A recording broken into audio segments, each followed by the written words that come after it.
Good morning and good day, sir. My name is Lin Kai-jie, and my student ID is 243T244BC. Today, I will be presenting the Phase 1 token integration and also initial screening. So, trust must come before biometrics. And let's start with the core problem. Our eGate cannot safely match a traveler face or fingerprint until it first confirms the travel document itself is genuine, unaltered, and also not a clone copy. So, what does this matter so much? Because the biodata stored on the chip, the facial image and also the fingerprint is only trustworthy if the chip itself is authentic. If we skip this check, a fork or clone document could pass straight through into phase 2 and our biometric matching stack, and the whole system security will be built on a false identity. And so token integration and initial screening is deliberately placed as the very first process in our eGate pipeline before any biometric capture happens at all.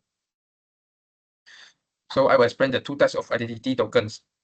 The first is the passport, which follow the IHL document 9303 international standard, and it has an RFID and also MFC chip embedded in the cover that stores several data groups. The first one is the DG1 for the MR object test, DG2 for the facial image, and external DG3 for fingerprints, and DG7 for the signature, and all backed by a document signer certificate that prove it was issued by a valid government authority. And the second token is my card, Malaysia National Identity Card, issued by the National Registration Department or JPN. It's a multi-purpose smart card, and it can hold passport information, driver license data, health records, and even the touch and go e-wallet. And its security is built on the public key infrastructure and verified only through JPN approved readers. So next is the token reading workflow. So once a traveler reach the eGate, the 5-step happen in sequence. First, they present their document, laying the passport thread or tapping my card on the NFC reader. Second, the reader powers the chip using radio frequency. The chip itself has no battery. And third, the reader optically scans the MR object to extract the passport number, date of birth, and expiry date. Fourth, and this is critical, the reader and chip establish a secure encrypted channel using BSC or its newer, stronger version PSE. And this step is what prevents skimming, where someone tries to read the chip remotely without the traveler knowledge. And finally, in step 5, the reader retrieves the actual chip data, the MR object, the facial image, and also the document signer certificate. And all this sent over that now encrypted channel. The cryptography trust establishment. Our system needs to confirm 3 things: that the data came from a legitimate government authority, that it has not changed since it was issued, and that chip is original, not a duplicate. So these 3 ICAO mechanisms handle this. The first one is the passive authentication, verify the data origin by checking the document signer certificate against a trusted country signing key. And the second one, the active authentication, verify that chip itself is not a clone, and using a challenge response protocol where the chip signs a random number with a private key that never leaves it. And the extended access control adds an extra layer specifically to protect more sensitive biometric data like fingerprint or iris image, ensuring only authorized readers can access them. The MyCard specific authentication. MyCard uses a similar but slightly different approach. Its public key infrastructure (PKI) works through a challenge response exchange and verify against JPN root certificate. On top of that, MyCard uses a two-way mutual challenge authentications, meaning both the card and the reader must prove their identity to each other. And this design blocks 2 specific attacks. Even if someone copies all the visible data on a MyCard, they can copy the private key, so they can pass the challenge. And even the fat reader wouldn't get anyway, because MyCard simply refuse to talk to any reader they can prove it is authorized by JPN. And this is the complete workflow example. Let me put this all together with a quick example. Imagine a Malaysian traveler, Ahmad, during KLIA through the eGate with his e-passport. He opened his passport and pressed it on the reader. The reader scanned the MR object, then BSC is executed to open an encrypted session. The reader then requests the key data groups and the document signer certificate. The passive authentication checks the data is genuine and unaltered, and active authentication confirms the chip itself is not a clone. Only after all of that pass is the document marked as trusted, and the process moves on to phase 2, biometric capture. The key point here, before Ahmad even looks at the camera, the system has already cryptographically confirmed his passport is real. This is a security consideration. BSC and PSE prevent skimming. Then the encrypted channel defects eavesdropping. Passive authentication catches data tampering, and active authentication stops chip cloning. And ESC, along with MyCard mutual authentication, blocks readers from accessing sensitive biometric data. Together, this mechanism guarantee that our our e-gate only ever proceeds to biometric capture once the token has been fully and cryptographically verified. Now to wrap up, the phase 1 token integration and initial screening verified the document issue, the integrity of the chip data, the authenticity of the chip, and the security of the communication channel, all before a single biometric is even captured. And this minimizes the risk of fork or clone tokens getting through, strengthening the reliability of our phase 2 biometric matching, and keeps our design aligned with ICAO document 9303 and JBN national standards. Thank you. This is my end of presentations. Hey sir, my name is Lam Sun Hao, and for my part, I will be presenting the phase 2 of our proposal system of the e-gate system, which is a multi-modal biometric capture design and how it handle real-world challenges like the mass spoofing and queue congestions. So this is for the problem statement. Every automated border gate face the same unavoidable trade-off.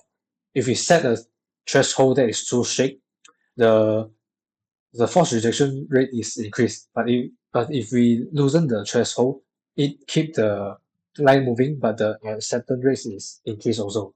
So if in the worst case, a criminal can walk through the undetected.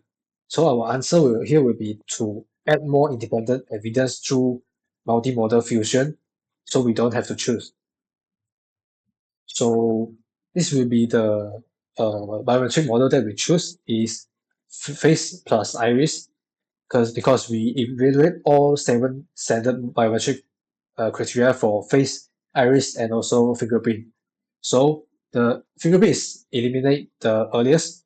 The warm ridges and Malaysia tropical humidity make the unreliable for daily commuters at the causeway.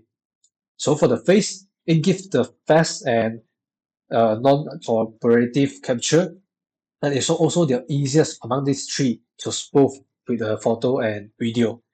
And so for the iris is an opposite profile for the others two. It's the lowest circumvention risk of any candidates.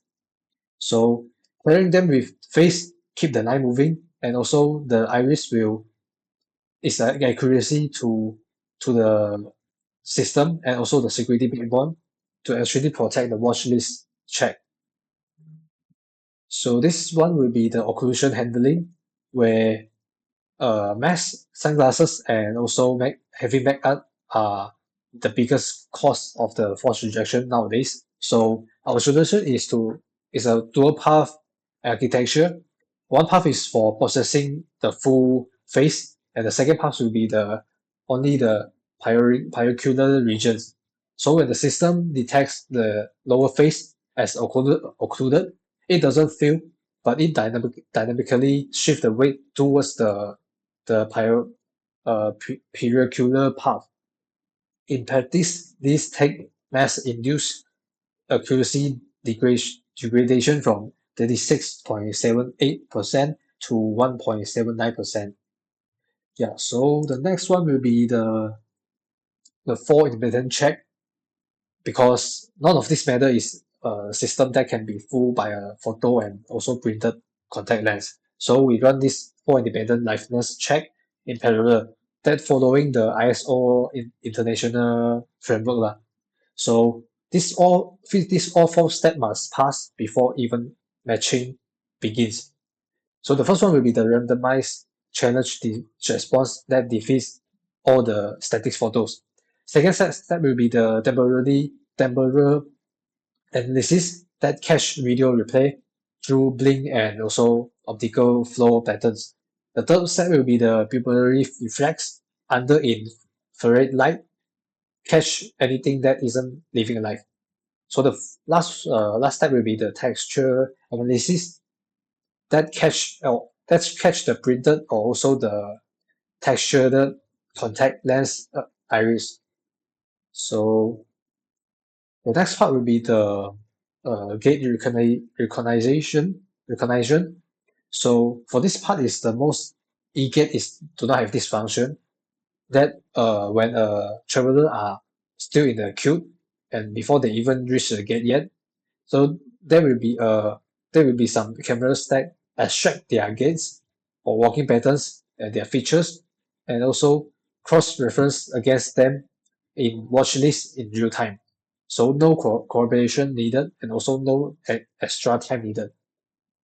So if the gate-based match, we does not reject anyone, but we only simply uh, raise the risk flag that tighten the verification threshold for the specific traveler in the gate.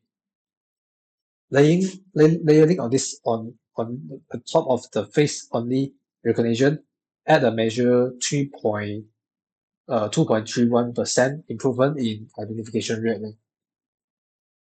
So this will be our role and enrollment and also verification step. It will be like this is how actually look at the end to end. So enrollment is classified as a three-step: scan the document, capture the face and iris, and also with the liveness and quality check of the that show on the screen, and a confirmation screen will show the templates were created as cancelable in encrypted images. Return traveler get a much faster one tap flow, and we can see how exactly a get risk flag will surface to the officer without ever slowing down the traveler. So our expected target is 8 to 12 total transaction time. So here's some question that from our proposal system, and this also their answer accordingly. For example, like why no fingerprint since it was cheaper because of one rigid and humidity makes it unreliable here. Then for the other question will be like why not face only like most airport nowadays? Because the face alone is our is the most spoofable and modality, and pairing it with Harris remove that single point of failure. So the third question, for example question will be like, is gate recognition invasive? It's actually no. It is advisory only. It never trigger an automatic rejection. It only tighten the verification in the gate. So the other question will be, what stops someone from holding up a printed iris photo? So the four-layer liveness stack that check with the underscore framework is independently verified against the real case of 2025 competitive brand benchmark. So I think this is actually all the sample question that may arise from our designer. And actually this is my part for the phase two. Thank you.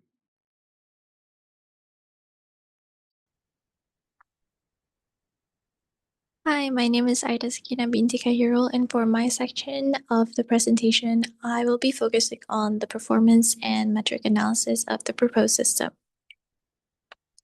So to begin with, our proposed system overviews the verification as well as the identification method.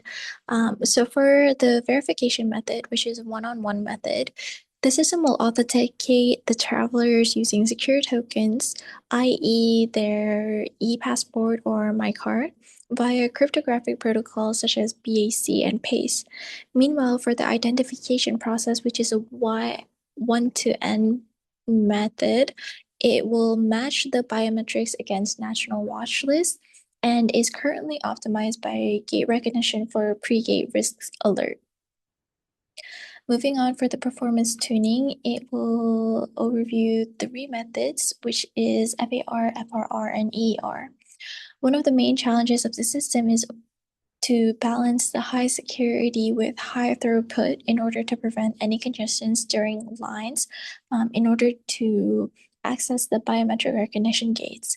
Now, one of the methods to overcome this is to implement the mechanism in which we tune the system in order to achieve an optimal equal error rate.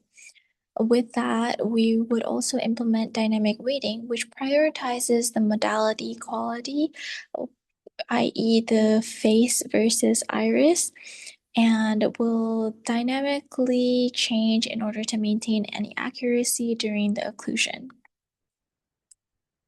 Moving on, the system entails a score level fusion in which we implement the mathematical module as seen in the screen. And what this does is that it implements an adaptive quality protocol. Now, what happens is that the weights in the module are dynamically normalized based on the capture quality metrics, which would then increase the distribution separability. And one of the key mechanisms is by scaling weights according to real-time sensor feedback, and the system will prioritize the most reliable modality, whether it be face or iris or both at the same time, in order to maintain a high level of accuracy under any suboptimal capture conditions. What it means by suboptimal capture recognitions or situations in which the passengers may be covering their face or maybe wearing eyeglasses or even having any eye diseases, in which would not allow the recognition system to fully recognize any biometrics. So now we will talk about the ROC analysis. And this specific analysis entails the fusion architecture, in which demonstrates significantly higher area under the curve compared to any unimodule baselines. Now, unimodule baselines refer to the iris-only baselines or the face-only baselines. And as you can see in the graph, for the proposed method, it demonstrates a near vertical curve, which achieves near perfect true accept rate, TAR, rapidly at an extremely low false acceptance rate. Meanwhile, the other two unimodule baselines, they show good performance, but is very blatantly and very clearly surpassed by the multi-module fusion. That is all for my presentation. Thank you. Good morning, sir. Today I will talk about the security and privacy threat models part of this project. The security and privacy threat model behind the proposed face and iris biometric system. In this section, it covers privacy risk, threat model, template storage, PDPA, and audit. So, based on the bioprivacy impact framework, things like awareness, ownership, and retention overall land on a higher risk profile, mostly because the system is mandatory and government-run. Face and iris don't carry the same risk. A facial image can be captured without someone knowing, then check against the records in other databases. Iris is different. It needs a cooperative subject and dedicated sensor, so convert capture isn't practical. From there, have identified 5 threats. A linked face embedding could be reserved into a recognizable face, so we never store a raw embedding, only a deep hash cancelable version tied to the traveler's own iris code. Then, iris code can have a different problem. If the same format is reused across government database, someone could link record just by comparing them. So every iris code is transformed with a deployment unique key. The next is transmission replay. A network transmission could be and replayed. So every transmission is encrypted with a one-time session token. An insider could misuse the data. So access is role-based and 2 administrators must act together to reach the database. And presentation attacks like photo and or textual contact lens are caught because it would runs 4 independent liveness check that all must agree before the match is attempted. So how do we store templates safely? Face and iris live in 2 completely separate databases, each with its own encryption key, so breach of one never expose the other. Neither database holds the name or passport number. That link exists only a separate identity database through a one-way binding. Even in the worst case breach, an attacker gets encrypted data that can't be reversed or tied to a real person. And if a breach happens, we simply rekey the templates. Nobody has to re-enroll it. As a Malaysian government system, we also bound by the Personal Data Protection Act. Biometric data counts as sensitive personal data, meaning explicit consent and tighter security obligations. But the law's exemption are fairly broad, so we don't rely on it alone. The number to remember here is 72. That's how many hours of a foreign national template survives after crossing the border before automatic deletion. In addition, the face database also has no external network connection beyond the matching engine. So across database matching isn't just against policy, it is technically impossible.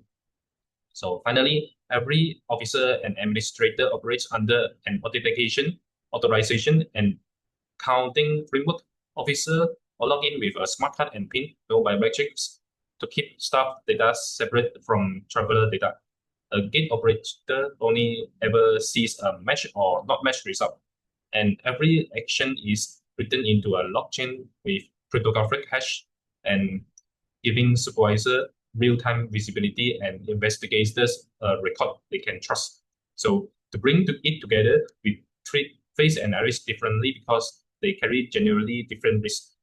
Every threat we identified has a specific difference. A breach means rekeying and no re-enrolling. And every officer action is logged and accountable by default. That's all for my presentation. Thank you.